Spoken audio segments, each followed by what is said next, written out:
quiero agradecer la presencia de Natalia Magluf, que nos está acompañando en esta oportunidad por la universidad. Como ustedes ya bien saben, bueno, Natalia es alguien que no necesita mayor presentación, como muchos de ustedes ya conocen. Ella es historiadora del arte por Boston College, obtuvo su magíster en el Instituto de Bellas Artes de la Universidad de Nueva York y también obtuvo el doctorado por la Universidad de Texas en Austin. Ha sido curadora principal del Museo de Arte de Lima entre 1995 y el año 2000. Actualmente es directora de este mismo museo. Ella también ha participado en la organización de numerosas exposiciones, ha publicado extensamente sobre arte peruano de los siglos XIX y XX en libros y revistas especializadas. Es autora también de Escultura y Espacio Público, Lima, 1850-1879, y editora del Arte en el Perú, obras de la colección del Museo de Arte de Lima. Francisco Lazo, Aguinaldo para las Señoras del Perú y otros escritos, 1854-1869, y Los Incas Reyes del Perú. Junto con Luis Eduardo Bufarde ha publicado La Piedra de Huamanga, Lo Sagrado y lo Profano, Elena Iscue, El Arte Precolombino en la Vida Moderna y la Recuperación de la Memoria, el primer siglo de la fotografía, Perú 1842-1942. Actualmente Natalia participa en el proyecto colectivo de investigación José Gil de Castro, Cultura Visual y Representación del Antiguo Régimen a las Repúblicas Sudamericanas, que se desarrolla con el apoyo de la Fundación Getty. Participa también en el comité editorial del proyecto Documentos de Arte Latino y Latinoamericano del siglo XX, organizado por el Museo de Bellas Artes de la Universidad de Houston.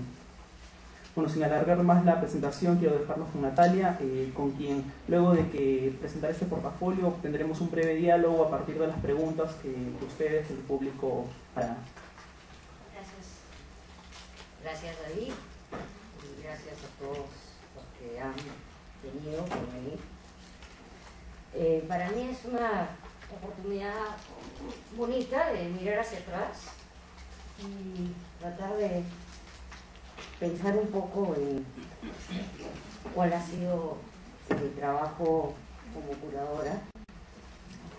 Y bueno, varias cosas. Lo primero es que esta iniciativa de David, el portafolio de curadores, hace algunos años, poco, cuando empecé, creo que hubiera sido imposible porque fundamentalmente el término curador no se utilizaba en el medio.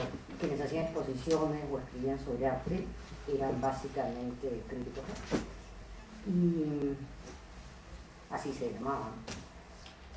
No sé muy bien qué implica esa diferencia, pero hubo un momento en el que definitivamente el término curador se empezó a instalar. Yo creo que puedo decir que soy probablemente la primera curadora que lleva formalmente ese título en una institución peruana. Me parece que no hay otro caso, y no sé acá si alguien tiene alguna información adicional.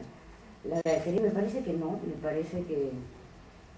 Y de hecho tuve problemas cuando entré al Museo de Arte de Lima y decidimos que bueno, que sí, que me iba a encargar de la curaduría general del museo. Eso implicaba obviamente la programación, las exposiciones y las colecciones.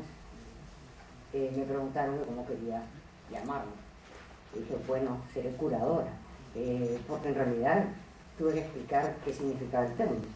Así que creo que ha cambiado muchísimo todo en los últimos casi 15 años.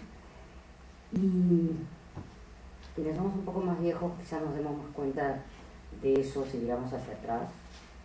Había mucho menos espacios, había instituciones mucho más frágiles, más débiles, había una conciencia menos clara del trabajo profesional en el campo de las artes en general.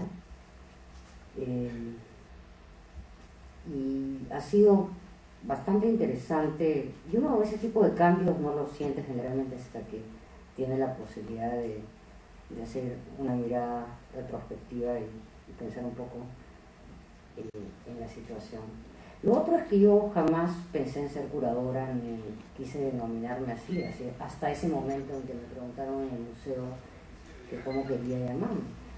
Pero en realidad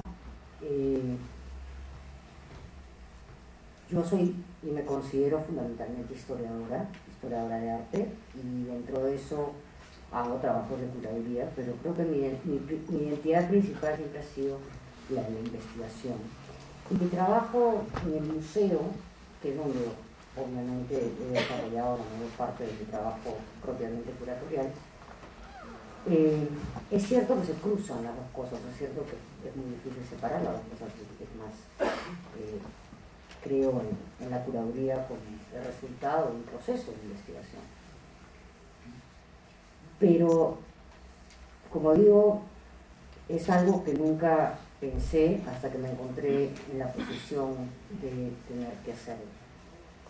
Ahora, lo otro que me parece importante es que decir que uno asume un cargo curatorial en una institución, específicamente en un museo, es algo distinto a cuando uno asume la posición de ser curador y luego encuentra distintos canales para materializar sus ansias curatoriales. Y eso tiene que ver con el proceso institucional, en el cual, por supuesto, hay muchas variables que uno no controla y hay muchas variables distintas a las del curador independiente. Y en ese sentido, a mí yo tuve la suerte de empezar a trabajar en el Museo de Arte en un momento muy bueno para la institución. En el año 95, Cecilia Laiza dirigía el museo, había hecho un proceso importante de ordenamiento, de limpieza, de organización del museo, que había tenido durante los años 70 y gran parte de los 80 una historia muy difícil, marcada por la falta de financiamiento, marcada también por los problemas que afectaban al país en general. Y Cecilia Laiza había hecho un trabajo conmigo muy importante de renovación de la institución, de ordenamiento, de la organización de la institución. Y me tocó a mí beneficiarme de eso, en el sentido de que pude entrar a un museo que había ya recuperado gran parte de la dignidad que en realidad había perdido por muchos años por las dificultades que tuvo. Y tuve también la enorme suerte de encontrarme con Walter Piazza como presidente del patronato, un hombre que tiene un enorme liderazgo, tiene un fuerte sentido institucional, de quien aprendí muchísimo y que sobre todo me permitió trabajar. Me dio todas las posibilidades de desarrollarme en el museo y eso fue algo que agradezco mucho hasta el día de hoy. Agradezco que me haya ayudado, me haya permitido, como digo, desarrollar mi trabajo. Y en realidad es importante eso, porque yo creo que el sentido institucional que alguien como Walter Piazza imprimió al patronato, y es algo que yo creo que subsiste en la institución hasta el día de hoy, es algo indispensable para el desarrollo de cualquier entidad cultural y de ahí también del desarrollo de cualquier profesional en el campo de los museos o de la gestión cultural en general. Y incido en esto porque en realidad una de las cosas que me tocó hacer, y eso fue una experiencia interesante para mí, fue empezar prácticamente de cero, en el sentido de que si bien se habían hecho logros significativos, Cecilia Laiza, por ejemplo, fundó el taller de restauración del museo, concluyó todo el proceso de catalogación básica de la colección, hizo una serie de procedimientos que fueron muy importantes, pero en el campo propiamente curatorial había un vacío.